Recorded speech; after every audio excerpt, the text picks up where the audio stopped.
Hi friends, welcome to Bigg Boss chit chat. This is Rekha Srinivas. ఇంకా వారం రోజులే మిగిలిందండి ఈ బిగ్ బాస్ గురించి చెప్పుకోవటం. ఈ సీజన్కి ఉన్నదంతా నీట్గా ఎంజాయ్ చేద్దాం. నెక్స్ట్ వచ్చి ఓటీ అప్పీల్కి గోల్డ్ కార్డు ఉన్న రోహిణికి, గౌతమ్కి, నిఖిల్కి ఛాన్స్ ఇచ్చారండి బిగ్ బాస్. వీళ్ళు ముగ్గురు కూడా కేక్ కటింగ్ టాస్క్లో పాల్గొన్నారు. ఇది పాత గేమే, ఇదేమి కొత్త గేమ్ కాదు. నెక్స్ట్ వచ్చి ఇందులో చాలా బాగా తెలివితేటలతో ఆడాడు అనుకోవచ్చు గౌతమ్. అలాగే నిఖిల్ కూడా. ఇంకొకటి ఏంటంటే రోహిణి ఈ గేమ్ ఆడుతూనే కామెడీ పండిస్తుందండి. ఈ కామెడీ కోసమైనా కానీ బిగ్ బాస్ తను ఉంచుతారేమో అనిపిస్తుంది అనమాట. అంత బాగా టైమింగ్ని బట్టి బాగా కామెడీ బాగా పండిస్తుంది. ఆ రకంగా తన కామెడీ పండిస్తూ ఆడుతూనే లాస్ట్ ఓడిపోయింది. ఆ టాస్క్ నుంచి బయటకు వచ్చేసింది. ఓటపీల్ నుంచి కూడా బయటకు వచ్చేసింది. ఇది అప్పుడే మూడోసారేమో తను ఫైనల్ వరకు వచ్చి ఓడిపోవటం ఓటపీల్కి. నెక్స్ట్ ఓట్ అప్పీల్ చేసిన వాళ్ళు అక్కడితోనే ఆగిపోతారు. వీళ్ళు ఫైటింగ్ చేస్తూ స్క్రీన్ స్పేస్ కూడా ఎక్కువ తీసుకుంటున్నారు. ఇది కూడా ప్లస్ పాయింటే. ఒక నిఖిల్ అవని, గౌతమ్ అవని, రోహిణి అవని దీనికి ట్రై చేసి వాళ్ళ మీద ఫోకస్ ఎక్కువ పడుతుంది. నెక్స్ట్ ఎప్పుడో ఫస్ట్గా ఓట్ అప్పీల్ చేసుకున్న ప్రేరణని ఆల్మోస్ట్ మర్చిపోయాము. ఇంకా వీళ్ళు దాని గురించి ఆడుతూ సీజన్ అదే ఫినాలే వచ్చేస్తుంది కాబట్టి ఇంకా జనాల దృష్టిలో ఉంటున్నారు. ఇది కూడా వాళ్ళకి ప్లస్ పాయింటే. నెక్స్ట్ వచ్చి ఆ కేక్ కటింగ్లో రోహిణి సైడ్ అయిపోయిందండి. తర్వాత సెకండ్ టాస్క్ అండి. ఏంటిదండి బాబు, వీళ్ళు ఫినాలేకే ఫైట్ చేసుకుంటున్నారేమో, ఓట్ అపీల్కి కాదు ఫినాలేకే చేసుకుంటున్నారేమో అంతలాగా ఫైట్ ఆడారండి. ఆ రకంగా ఉన్నది. ఇంకొకటి ఏంటంటే తొయ్యడాలు, కొట్టుకోవడాలు ఇవన్నీ ఇప్పటి నుంచి కాదు, ఆ మూటల గేమ్ నుంచే ఉన్నది. పీకలు పట్టుకొని ఆడటాలు, కొట్టుకోవడాలు ఇవన్నీ ఇక్కడ కాదు. అప్పట్లోనే అసలు బిగ్ బాస్ టాస్క్లు అన్నాక దెబ్బలు తగలటం కామన్.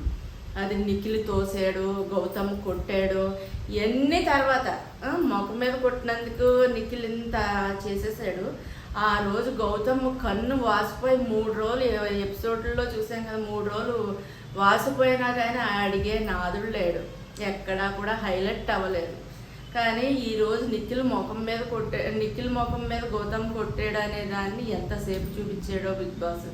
అదే గౌతమ్కి కన్ను మీద తగిలినప్పుడు ఇంతలాగా కూడా చూపించలేదు. ఇది మరి ఒక తోపు తోసేసరికి గౌతమ్ వెళ్ళి ప్రేరణ దగ్గరికి వెళ్ళాడు చూడండి. ఒక తోపు చేసేసరికి అది ఎవరు కన్సిడర్ చేయరు, ఎవరు కూడా పాయింట్ ట్రిగర్ చేసి మాట్లాడరు. బిగ్ బాస్ కూడా అది ఎక్కువగా కూడా చూపించడం పాపం అనిపిస్తుంది ఒక్కొక్కసారి గౌతమ్ని. నిజంగా హౌస్లోనే కాదు బిగ్ బాస్ కూడా సపోర్ట్ లేడేమో గౌతమ్కి అనిపిస్తుంది అనమాట. అదేవిధంగా ఇప్పుడు పెయింట్ గేమ్లో కూడా ఆడారు. థర్డ్ రౌండ్లో చూడండి ఇలా చిటికేసేసరికి అయిపోయింది. గౌతమ్ ఇంకా యాక్చువల్లీ ముందు రౌండ్స్ కంపేర్ చేస్తే ఫస్ట్ సెకండ్ రౌండ్ కంపేర్ చేస్తే థర్డ్ రౌండ్ చాలా తొందరగా అయిపోయింది. ఎవరిని విన్ చేయాలనుకున్నారో వాళ్ళకి తప్పున్నప్పుడు బజర్ కొట్టేస్తారు. ఎవరు కావాలి బిగ్ బాస్ సెలెక్టెడ్ పర్సన్ ఎవరో వాళ్ళ టర్న్ వచ్చేంత వరకు వెయిట్ చేస్తాడు బిగ్ బాస్. ఆ టర్న్ రాగానే గేమ్ మార్చేస్తాడు. ఈ రకంగా మళ్ళీ గౌతమ్కి అన్యాయం జరిగిందని అనుకోవాలి. అంటే first round second round time ఎక్కువ ఉంది, థర్డ్ రౌండ్కి తక్కువ అయింది. ఎప్పుడు కావాలో అప్పుడు బజర్ కొట్టేశాడు బిగ్ బాస్. ఆ రకంగా నిఖిల్ కూడా విన్ అయిపోయాడు. ఓట్ అప్పీల్ చేశాడు, చాలా బాగా చెప్పాడు. తన ఓట్ అప్పీల్ చాలా బాగా చెప్పాడు. ఓటు గుర్తు చేసుకోండి, నేను మళ్ళీ చెప్తున్నానని మీరు నన్ను తిట్టుకోవద్దు. ఏంటి నేను చూసింది చెప్పే డ్యూటీ నాది కాబట్టి చెప్తున్నాను. యష్మి బయటికి వెళ్ళేటప్పుడు నేను తప్పులు చేసినాను క్షమించండి, ఏమన్నా అనుంటే క్షమించండి అని వాళ్ళ డాడీ కూడా అన్నారు. నెక్స్ట్ పృథ్వీ కూడా, నెక్స్ట్ వచ్చి ఇది ప్రేరణ కూడా ఓట్ అప్పీల్ టైంలో కూడా తెలియక తప్పులు చేశాను అని మళ్ళీ తన అప్పీల్. ఇప్పుడు నిఖిల్ కూడా నేను తెలియక కొన్ని తప్పులు చేశాను అని, ఇన్ని తప్పులు చేసి గేమ్లో ముందుకు ఇంతవరకు వెళ్తున్నాము అని వాళ్ళే ఒప్పుకుంటున్నారు. కానీ మీరు అందరూ గమనించుతున్నారా లేదా అని ఫినాలే వీక్ దగ్గరికి వచ్చింది కాబట్టి నేను చెప్తున్నాను. వీళ్ళంతా తప్పులు చేసే ఇక్కడ వరకు వచ్చారు. మిగిలిన ఎవరు కూడా మేము తప్పులు చేసాం క్షమించండి అని హౌస్మేట్స్కి కానీ జనాలకు కానీ నాగార్జున గారికి కానీ సంజాషి ఇచ్చుకునే పరిస్థితే రాలేదు. కానీ వీళ్ళకి ఆ పరిస్థితి వచ్చింది, తప్పులు చేశారు, సంజాషి కూడా ఇచ్చుకుంటున్నారు. ఇంకా మీ నిర్ణయాలు మీరే తీసుకోవాలి. ఇన్ని రకాలు ఉన్నాయి కాబట్టి ఎవరు సంజాషి ఇచ్చుకుంటున్నారో, ఆ పరిస్థితికి ఎవరు వచ్చారు ఎవరు రాలేదు అవన్నీ క్యాలిక్యులేట్ చేసి ఓట్లేసి మీకు ఇష్టమైన వాళ్ళని గెలిపించుకోండి. కానీ జెన్యూన్గా ఆలోచించండి. వీళ్ళకే వేయమని నేను చెప్పను, వీళ్ళకే వేయమని నేను చెప్పను. కాకపోతే జెన్యూన్గా ఆలోచించి చేయండి. బ్లైండ్గా నాకు వీళ్ళంటే ఇష్టమని వేయటం కాదు, మొత్తం అంత గేమ్ క్యాలిక్యులేట్ చేసి వేయండి. ఆ రకంగా నిఖిల్ ఓట్ అప్పీల్ చేసుకున్నాడు.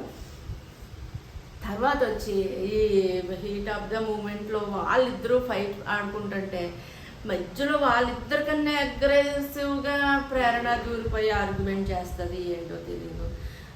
అసలానే హీట్లో ఉన్నప్పుడు అక్కడ నిఖిల్ మీద అరవటం తక్కువ గౌతమ్ని ఇంకా రెచ్చగొట్టేస్తుంది.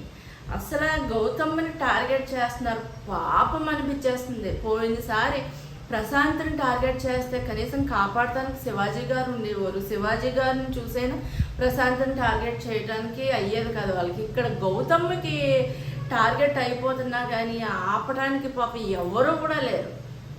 ఆల్రెడీ తన హీట్ మూమెంట్లో తన వాదించుకుంటుంటే మధ్యలో ప్రేరణ ఇంకా రెచ్చగొట్టేస్తుంది. నాగార్జున గారు కూడా చాలా వార్నింగ్లు ఇచ్చారు. మధ్యలో తొత్త అని వెళ్ళిపోతావు, నువ్వే వెళ్ళిపోయి నువ్వే పెద్ద చేసేసి నువ్వే అన్యాయం అయిపోయింది అంటావు ఏంటని కూడా నాగార్జున గారు తిట్టినా సరే తన మధ్యలో దూరేసి తను ఇంకా రెచ్చగొట్టేస్తుంది పాపం.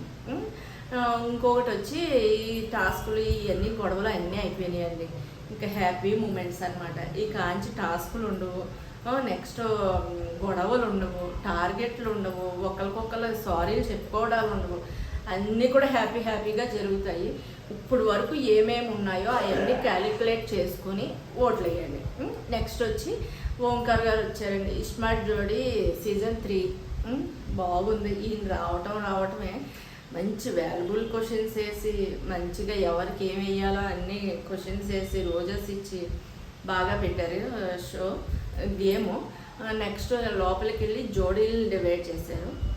గౌతము, రోహిణి, నిఖిల్ విష్ణుప్రియ, నెక్స్ట్ వచ్చి ప్రేరణ, నబీలు, 3 జోడీలు అండి. పాపం మళ్ళీ ఒంటరి అయిపోయిన అవినాష్. ఆ రకంగా అవినాష్ పక్కనుండి వీళ్ళ ముగ్గురు చేత ఆడిపించాడండి. అసలు ఈ ఆటలో భలేగా ఆడారు. కాకపోతే ఆటలో ఆడి ముందుకెళ్ళింది కన్నా రోహిణికి గౌతమ్తో అలాంటి టాస్క్ ఆడటం చాలా హ్యాపీ అనిపించింది అనుకుంటున్నాము. ఫస్ట్కే వాళ్ళే ఎలిమినేషన్ అయిపోయారు. అప్పటికే ఆ గేమ్ చెప్పగానే రోహిణి భయపడుతూనే ఉంది. గౌతమ్ ఏం పర్వాలేదు అన్నాడు. అక్కడ బాగా అనిపించింది అనమాట. ఏదో సిల్లీగా సరదాగా తీసుకున్నాడు. ఇది వరకు వచ్చినప్పుడు కన్నా లాస్ట్ సీజన్లో గౌతమ్ వచ్చిన కన్నా ఇప్పుడు ఈ సీజన్లో రావటం చాలా మెచ్యూర్ కనపడుతుందండి. పిల్లోడు చాలా మెచ్యూర్గా బిహేవ్ చేస్తున్నాడు. ఆ రకంగా వాళ్ళు సైడ్కి వెళ్ళిపోయారండి. తర్వాత నిఖిల్ను నబీలు జోడీలు నిలబడితే వీళ్ళిద్దరూ టఫ్ ఫైట్ అని అనుకోవాలి. విడిగా అయితే డ్యాన్స్ నిఖిల్ విష్ణుప్రియ ఎరగొట్టేద్దరు. కాకపోతే ఇది పేపర్ అనేది పెట్టారు కాబట్టి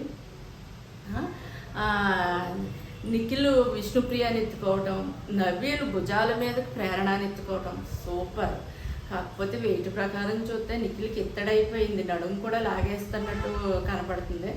ఆ రకంగా విష్ణుప్రియ అని ఎత్తుకున్నాడు పాపం. నబీల్ అయితే కంఫర్ట్గా ఇక్కడ ఎత్తుకుని కానీ జుట్టు పట్టుకోవద్దు అనేవాడు. మరి పైన ఉన్న వాళ్ళు ఏమవ్వాలి, అదేమో భయం అవుతుంది.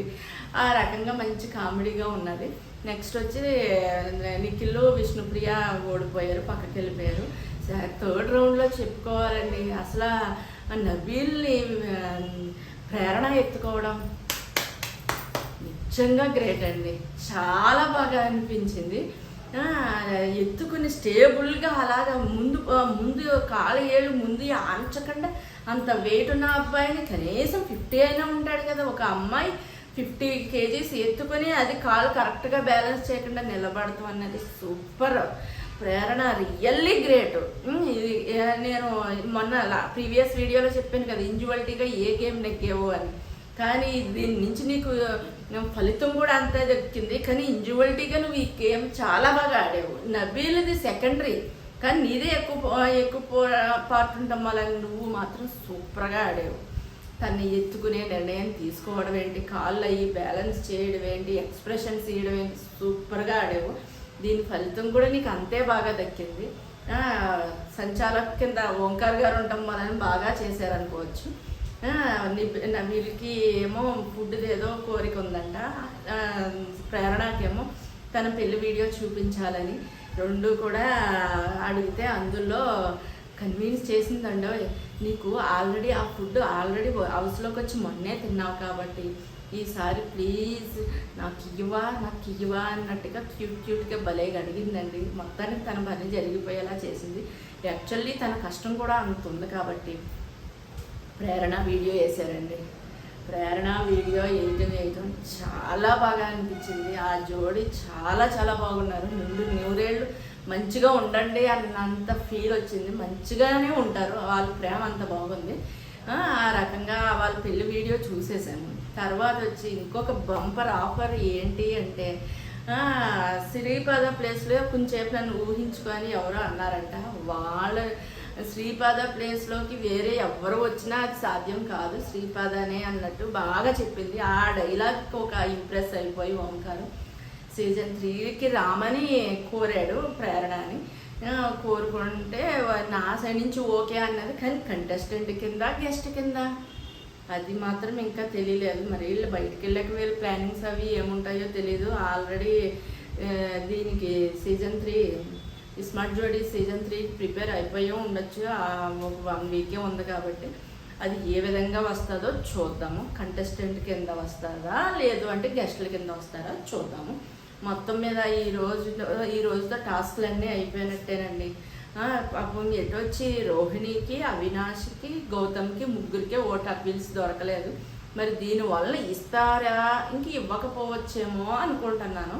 కాబట్టి చూద్దాము ఏం జరుగుతుందో. మొత్తం మీద ముందు లాస్ట్ వీక్ నెక్స్ట్ వీక్ ఇంక ఫైనల్లే కాబట్టి అంతా వాళ్ళ జర్నీలు చూపించడం అవి ఇవి సిల్లీగా కామెడీగా జరిగిపోతాయే తప్ప ఇంకేమీ ఉండవు అనుకుంటున్నాను. గొడవలు అయ్యి మళ్ళీ ఏమన్నా అవుతే అందులో బ్లైమ్ అయిన వాళ్ళకి మళ్ళీ ఓటింగ్లు తగ్గిపోతాయని ఇంక ఏ టాస్క్లు పెట్టకపోవచ్చు. చూద్దాం మరి ఫైనల్గా. ఈ రకంగా ఈ రాత్రి ఎపిసోడ్ జరిగిందండి. నా రివ్యూ నచ్చినట్టయితే లైక్ చేయండి, షేర్ చేయండి, సబ్స్క్రైబ్ చేయండి. కొంచెం చేయండి అబ్బా, ఇంకొక 1 వీకే ఉంది. ఈ లోపు చేసుకుంటే మీ సొమ్మేమీ పోదు కదా. Please bye.